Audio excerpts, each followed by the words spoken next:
Araw-araw po, kumakayod ng mga manggagawa, mangsasaka.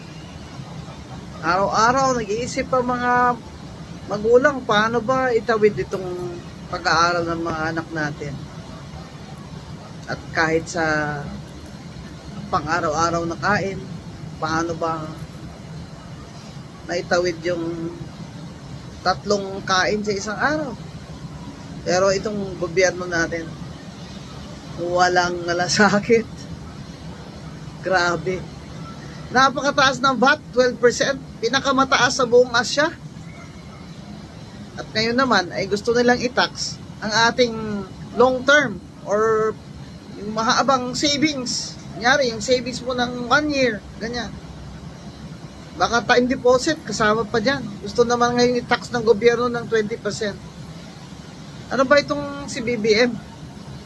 Sa dami na pinangako sa atin, pwede nang palampasin nga yung 20 pesos na bigas eh.